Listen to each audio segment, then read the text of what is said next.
What's up guys, it's Roger, and today I'm going to be teaching you how to use your Blink in Trials of Osiris on Eternity. Now Eternity is a pretty darn good map when it comes to Blink. There's not really any ceilings except for that one little kind of hallway in the middle, but honestly you can still use your Blink pretty effectively in those areas. But for the most part you can traverse the map very quickly with your Blink, get around your enemies, do some good flanks, and just position yourself very well, especially if you're going to be using something like a long-range sniper build like we're going to be doing today. I know you guys like the Blink snipe plays, so we're going to bring that back out today and see what we can do. And the sniper we're going to be using is the Borealis exotic sniper rifle. Now this thing is pretty dope, and we have our exotic trait down here called the Fundamentals. An R press is going to change this weapon's damage type, cycling between Solar, Arc, and Void. Grants different stats based on your selected damage type. So Solar is going to give us some increased reload speed and aerial effectiveness. I mean, could be good if you're a floaty boy, but we're not really going to be taking advantage of that. Arc is going to increase your handling and range. That's pretty nice, you know, a little bit of extra handling, you can throw it out. Basically, from what I've heard, is that when you have the Arc version on, your handling is so good that it's even better than snapshot sights, so that's pretty cool. Now Void is what I've really been using a lot, and you'll see that in the most part. With the gameplay today, I am using Void. That's going to give you a lot of extra stability and aim assist. The aim assist, you know, much better on controller, much more than it is on mouse and keyboard like I'm playing on, but it still does help with things like bullet magnetism and whatnot, I'm pretty sure. And then you have stability, which of course is just anti-flinch, because oh boy, if you're not running a bunch of resilience, the flinch kind of hits you like a truck. Overall, this thing is pretty darn good. I enjoyed it quite a bit, and I'll be talking about it a lot more as we get into the gameplay. Now, since that's a special weapon, I needed a primary, and the primary I went for is the Empirical Evidence. I like using a sidearm with my Blink Sniper plays, a sidearm or an SMG preferably, and this sidearm is top tier when it comes to what's good in the meta right now. So I actually have a good god roll crafted here. I was leveling this thing up as I was playing through some PvE earlier, and then playing with PvP I got it to level 15, which is perfect to get the exact god roll that I wanted to craft.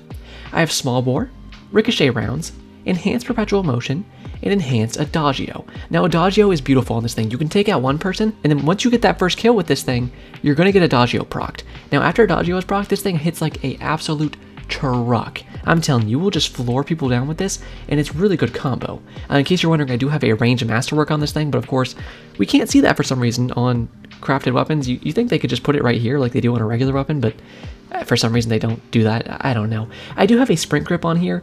This thing does have already pretty good recoil direction at 98, so I didn't want to waste my time going for a counterbalance stock. And of course we don't need full auto retrofit anymore ever since we have the setting now that we can just put on to have full auto on all of our weapons, which I do have on. So I put a sprint grip on here, which is going to temporarily increase the weapon's ready speed and aim down sight speed after sprinting. So we come out of a sprint, you go and aim down sights really quick, and I think it's pretty helpful. I did notice that it was quite nice for just having those really snappy aim down sights moments as you come out of sprint and you want to start fighting somebody. You can go ahead and check out the armor here if you would like to. I do have the Foe Tracer on.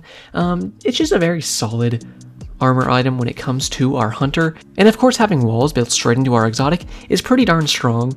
I mean, people don't think that's overpowered. I mean, come on. This is the stuff when I was switching to hunter, people were like, man, warlocks have the best exotics. And I was like, you guys literally have wall hacks built into one of your exotics, and you're sitting here acting like we're good because we have Ophidians. I'm sorry, dude, you're nutting in your own brain if you think that's the case, but hey, let's not worry about that right now. Let's go ahead and break down our Arc 3.0. Not going to spend too much time on this, I'm just going to kind of burst through it as quickly as we can. I do have on a Gathering Storm here. I would rather put Arc Staff on, but the thing with Arc Staff is it takes too long to charge these roaming supers, so most of the time since the matches don't even go to like round 9, which is when you're going to start getting those roaming supers, I just opt into the one-shot supers like Gathering Storm. I have Gambler's Dodge on here, so we dodge near somebody else. We're going to get our melee ability back, which is very nice. I have Blink on, of course, because we're not some little jumpity hoppity frickety grasshopper. We want to use our Blink. I have on Combination Blow, which is going to heal us when we actually kill somebody with this Combination Blow, and that's always nice to get that little proc of healing, which can really save your life sometimes. And then we have Flashbang Grenades. I think Flashbangs are pretty darn good. You can take somebody's sight away. I mean, yeah, that's pretty strong if you ask me. Over here, we're going to have Flow State, so whenever we have someone jolted, we can kill them and get Amplified. Amplified's going to make us really fast. It actually makes our Blink kind of better. You have to be careful of it on some maps, but Amplified with your Blink on this map is actually pretty darn good. I have on Lethal Current here. Now, I want to say I did have on Tempest Strike before. That's when you slide and you can kind of shoot out your little electric ability, but I took it off just because I wasn't really feeling it with the sidearm, and I actually think that Lethal Current is better with a sidearm playstyle, because you can dodge before you go into combat, shoot somebody with your sidearm a little bit, and then punch them, take out an entire group of people maybe, and I'll show you that as we go through this gameplay a little bit, and I'll let you know when I did switch when it comes to those clips. For our fragment starting here, I have Spark of Recharge. While critically wounded, your melee and grenade energy regenerates more quickly. I mean, pretty self-explanatory, you know, you get banged up a few times, you can hide behind cover, and get a bunch of increased energy regeneration for your melee and your grenade. After that, I have Spark of Focus. After sprinting for a short time, your class ability regeneration is increased. That does take away some mobility. I am at 80 mobility, which is completely fine for me, but if you want to be at 100, I understand that, but this is going to let you get your dodge back way quicker anyways, and I don't really think it's a big problem. After that, I have Spark of Shock. Your arc grenades jolt targets, so you can throw in that flashbang around a corner, it hits somebody, they become jolted, they don't have their sight, you push them with your sidearm and you can take them out very easily. You do lose some discipline there, so if that's a problem for you, then go ahead and don't run that. Finishing it off, we have Spark of Ions. Defeating a jolted target creates an ionic trace, so again, you throw in that flashbang grenade, they get jolted, you kill them, you get amplified because of flow state, and then you get an ionic trace. It's just a beautiful combo here. So that's kind of what I like to run, pretty simple stuff, and I think that's basically all I have to show you. Got the drip on, I gotta say, I like this new shader I got going on right now, I forget what it's called, but let me check really quick. Here it is, Hoarfrost Sunrise, in case you're wondering what kind of drip I'm wearing right now. I just really like the shimmering effect, and it actually has some moving parts to it too, as you can see right here. It's some nice stuff, and you'll see it on my empirical evidence as we go through these gameplay today. But all that being said, I think we're ready to about hop into this. Thank you guys for watching, I really appreciate it. If you want to leave me a like at any point in the video, it really does help. It tells YouTube, hey, I'm enjoying this content, and then they can show it to some more people. But all that being said, I think we're ready to get into it, so why don't we go ahead and blink on into it. Now, as per usual, this is my very first round of the entire weekend, and I haven't even played Blink Hunter this entire season. This is my first time playing Blink Hunter.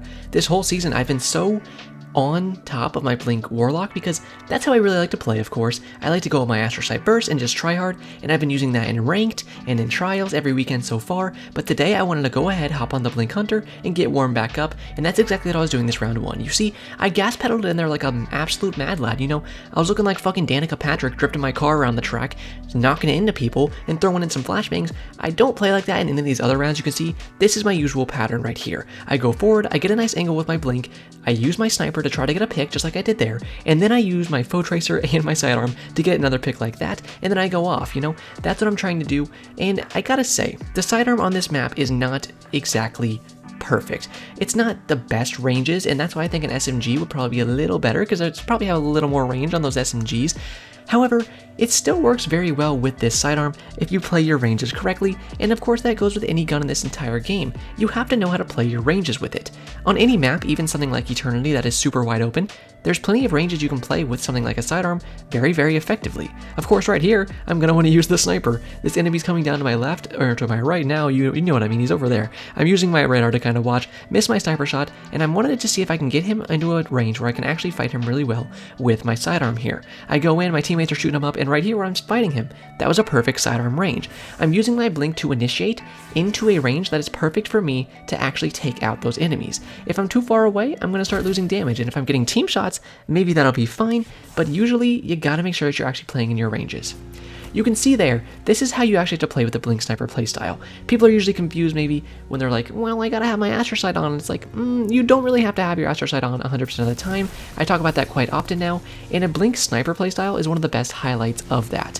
When you have a Blink Sniper playstyle, you really don't need Astrocyte, and in fact, if you ever had a playstyle where you just really don't need it, it's gonna be this Blink Sniper playstyle. When you're using your Blink with a Sniper playstyle, the main thing you're using it for is repositioning. I want to point out really quick here, I am on the Arc version of the Borealis. Most of the time on Borealis, you're gonna be on the Void version. Now that's because you spawn in on Void. It doesn't matter if you switch it to Arc or Solar at the end of a round. The next round, when you spawn in, it's going to be on Void again. Now, you saw how fast I was aiming down sights on the Arc version there. Again, even faster than Snapshot, and you really do feel that. Honestly, you are just peeling out on the racetrack when you are aiming down sights with that thing. It is an absolute beauty, but I usually am on the Void track here because the Void is really good for that extra stability bump, and it does make the flinch not as noticeable, but I will say there was many times where I was just taking insane amounts of flinch, and it's just one of the things that turns me off of sniping. You can see right there the foe tracer coming into use. When you can absolutely see somebody through a wall, it's pretty easy to map them. I died there, we're not going to acknowledge that. What I was saying earlier though, is your Blink Sniper playstyle. You're going to be using those Blinks to reposition. You know, usually if I miss a snipe, I can decide, do I want to re-challenge or not? If I have somebody like right there, where I already bodied him once and I knew he was trying to get away and I had an easy second body on him, I'm going to re-challenge. But if there's plenty of cases where I don't have to re-challenge, I don't. I simply use my Blink to find a different position and then fight my enemies again.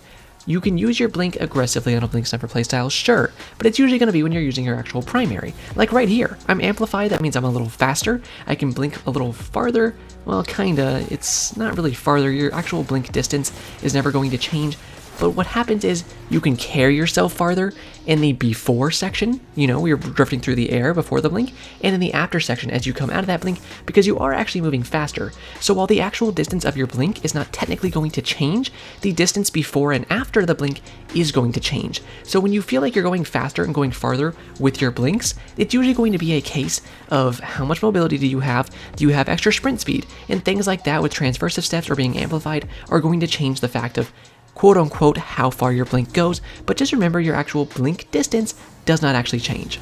Screw this guy. He was so cheesy. I mean, the cheese on the DMTs, let me tell you boys, if you were thinking, hey, last weekend was a living hell, I had to run around and face all these TMTs all day, and I actually wanted to rip my nutsack off. Yeah, me too. I wanted to rip it off, and I had to just staple it back on because, I can't be losing that. That thing's pretty important to me. But that's not the point. The point is DMT is absolutely goddamn annoying, and it's even worse this weekend, of course, with so much range play going on a map like Eternity here. You're gonna have to deal with a lot of DMTs, so just be aware of that. But if you're wondering what's the best counter to a DMT, well, killing the little sucker. They can't really shoot you with their DMT if they're dead, now can they? So if you want to use a sniper playstyle like I'm doing here, I very much implore you to do that. I gotta say, this nade right here was absolutely beautiful. I don't understand what happened though. I didn't get amplified off of killing him with that nade, which is a little weird to me because I have, he got jolted, he died to the nade, and sometimes people will die to nades and they become jolted from the nade and die at the same time, and it just doesn't make you amplified. I don't really know what's happening there, but it just happens, so be aware that is kind of a glitch, bug, intended? I can't really tell you for sure because this is Destiny and half the time you just don't know why things are happening. But yes, the easiest way to counter a DMT is to just kill them, so if you can one-shot them in the head from afar with a sniper and then, gas pedal their teammates, I would recommend you do that. But, DMT, not very fun. I really wish they hadn't just made it an absolute god again, but that's Bungie for you. You can see here, this sidearm is actually very good. We kill this guy, we're going to have Adagio procced after that. You can see, with Enhanced Adagio, you have like 6, it's probably about 7 seconds, but I feel like when they actually show you on the left-hand side there, when a perk like that actually starts, the first second usually doesn't even actually show, so it probably is about 6.5 or 7 seconds of Adagio with the Enhanced Adagio here. I actually did have Tunnel Vision on with my Adagio here in these earlier clips, and that's just because my gun was not high enough level yet for me to go and craft it and put on the Perpetual Motion. I will say Tunnel Vision is another great choice. If you want to use Tunnel Vision instead of Perpetual Motion, I would say it's very solid. Go ahead and do that, but I would honestly recommend you Perpetual Motion as a better choice. Now you can see here I'm absolutely whipping this guy. 53 damage to his noggin right there with that last bullet. That's because of Foe Tracer. Now, Foe Tracer is not usually going to be activated when it comes to PvP. When it comes to PvE, sure, you can just go smack some enemies around. Foe Tracer will do a lot of extra damage, actually. But when it comes to PvP, that last bullet is going to activate and do that extra damage. But the thing is, even if you didn't have the extra damage, 100% of the time the enemy was just going to die anyways, so it doesn't really matter. So don't think Foe Tracer is really going to be used to get that extra damage. More so than anything, it's just because, hey, you have fucking wall hacks. Yeah, cool. That should be a thing, and it is. Anyways, throwing the flashbang there doesn't actually tickle that guy's toes. That's okay, this guy flies down here. We have Adagio procced. This is later in the same exact clip. Nothing really happened, and then I missed that snipe. But I wanted to show you tracking this guy through the wall with my Foe Tracer, pinch him with the teammate and take him out, and then all of us lose half our health because he punched one guy one time with fucking Dune Marchers. Gotta love that, Arc Titans. Yummy, yummy, yummy.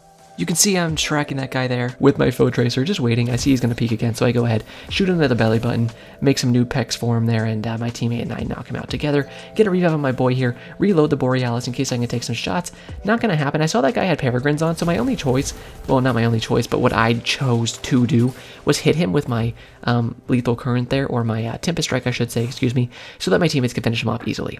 This is a beautiful angle. Right when you spawn where I spawn here, blink over to your left, and you can take this angle really far away. Boom, knock that guy's head off, 459 damage, straight to the dome piece. You love to see it. People don't expect you to be all the way on the right there. I can see this guy's going for the res, so I go ahead, take a nice little peek there. Unfortunately, only bodied him, but my teammate just shot a rocket into his ass, so that kind of blew him up pretty good, if I can say so myself. We're looking for the last guy here. He is in the back. My blinks are still on cooldown. I'm very much so used to the astrocyte cooldown and having that extra blink with my astrocyte gameplay. And I'm not really used to the blink hunter right now because I haven't used it all season, but I got more used to it as I played. Again, here's a time where these guys were just facing me down. They had me locked there, so I used my blinks and my rotations with my dodge just to get out of dodge there because there's no reason to sit there if I can be honest. Me and teammate, awesome team shots on this guy, knock him into the netherworld, flying forward just to help my teammate if I can, blink to the side of these guys, want to start taking shots, and I wanted to actually punch them, but they were too far back, and I was like, well, that sucks. Shoot a Tempest Strike out here, and then start using my sidearm to knock him out of the sky, and it's a beautiful push from me and my teammates there. Worked out really well together to actually take some team shots and knock them out with some close range playstyle at the end. Again, you can sit all the way out here and just look for your enemies. Now, if you do use this angle once, and it goes successfully, I would implore you to use a different angle the next time around. If you're using the same angles over and over and over again, you're going to start becoming what we call predictable. And when you get predictable, you get your booty claps cheeked. Your booty cheeks clapped. I don't know why I said that backwards, but it's just how it went. Boom! Right there. You're always sleeping on the gathering storm. I know you're over here tired as you can be, snoring to the next dimension, but you can't be sleeping on the gathering storm, my boys. Sure, you gotta unlock it right into their booty cheeks if you actually want it to, one-shot kill, but when you can get it between two enemies like that, it can be a disgustingly good super. Definitely recommend using it because you're just not gonna get the arc staff that often, and even arc staff on a map like this is honestly not that good because there's so much open area, and when you have to travel long distances with arc staff, it just becomes not very good because your blink with Nova Warp is a beautiful combo, right? You can launch yourself around. The momentum from your shifts into your blinks is absolutely amazing, but blink with arc staff is kind of clunky. No matter how good you are with blink, arc staff blink is just like, it's just fine. And it's kind of sad, but it's kind of one of the reasons why I don't use it that much because I genuinely do think that Gathering Storm is better in a lot of scenarios. Using my blink to get across this entire lane. They couldn't shoot me as I went for my teammate's res there because I just blinked across the lane. I hid behind cover and resed him, kind of fed him, felt a little bad about that, punched this guy in the nut 2 times, dropped down here, punched this guy in the nut. I think it did like 194 damage with that one punch because I actually had combination blow from killing the first guy. Combination blow, when you go and you kill somebody with combination blow, the next time you punch somebody, it's going to do more damage. If you can get like combination blow times 2 going, I'm pretty sure you can punch the third guy and just like knock him into the stratosphere. It's a pretty fun thing to do. I whiffed my headshot there the first time, so I had to readjust my aim there and actually hit him the second time. Throw in the flashbang nade here to see if we can kind of hit somebody, distract them a little bit, shoot in some range bullets here. As you can see, this is not the best range for my sidearm. If I hit some headshots there, it wouldn't have been too bad, and we were still doing like 27 damage per body shot there, which is pretty good if I can say so myself. This is a very nice angle. You can kind of, not really head glitch. Well, actually, you're actually behind that cover from your enemies, so it's not really a head glitch as much so as it's just super far away and you have a little bit of cover in front of you. Knock the first guy's head off, teammate goes in to take an angle there, he's getting very aggressive, he picks the second, we're going in with our teammates here to see if we can just get this last guy, but we can't exactly find him. I decided to come around the right side here, go through tunnel, and see if I can pinch this enemy with the teammates because I thought maybe he was in spawn, maybe they were cutting him off, but no, the little freak was just nowhere to be found until I blink up here, whip out the sniper, boom, smack him in the nuts right there, and he's dead pretty simply there. Now that would have been nice if I was on something like Arc with my Borealis there, because then I could have pulled it out really quick with the handling, but unfortunately not the case. Smacked that guy pretty good, even through the flinch, wanted to go for his buddy there, but barely missed the shot, and now we have to go into kill mode, right? We have the pick, we have to make sure we can do something with it, and we do. We trade that kill out for another kill. I wanted to go aggressive on those guys. I do have lethal current on by this point, but I decided, I can probably wait for my teammates here a little bit. That's exactly what I do. Smack that guy, reload, now I have tunnel vision and adagio, blink against this wall, slide myself against the wall so I can land in front of this guy, boom, 59 to the head there. 59 to the head from a sidearm? Yeah, you're cooking with fire now, baby. Okay, this is going to be one of our last plays here, so I want to say thank you guys so much for watching. Again, if you want to leave me a like, comment, subscribe, or hit that notification bell so you can see more in the future, I would really appreciate that stuff. I know I haven't been making as much Destiny content, but I've had more fun making it, honestly, just using weapons like this that I do enjoy and trying stuff out, like this weapon. Yeah, I have never really used the Borealis, but I know I love the Empirical Evidence, so I made a fun little build here, trying a new weapon out that now I'm a big fan of, and then using a weapon like the Empirical Evidence that I already knew I was a fan of, and then I can bring that content to you guys, and hopefully it shows that I'm actually enjoying the game more when I'm actually using things that I enjoy more, and playing the game a little less has helped a little bit too, I will say that. But hey, if you do have any requests of what you want me to see, you can leave those in the comments or my Discord server. I'm not going to say that I'm going to use it, like I said, I'm having fun using the things that I want to use, but if our interests align and you're like, hey, why don't you go use the bozo shoes and put on a clown wig? And I'm like, dude, that sounds awesome. I was going to plan to do that anyways. That's one of my favorite kinks. Then we just meet in the middle and we both get something out of it. I get to use a weapon I like and you get a fun video. But forget about that last thing I said, by the way. I got hacked. Somebody hacked my vocal cords. So that's what happened there. Anyways, thank you guys so much for watching. I really do appreciate you guys. And I will have a new video out tomorrow, hopefully. I think I'm going to try to get another video out tomorrow if I can. So thank you so much for watching. And as always, have a great day, Guardians.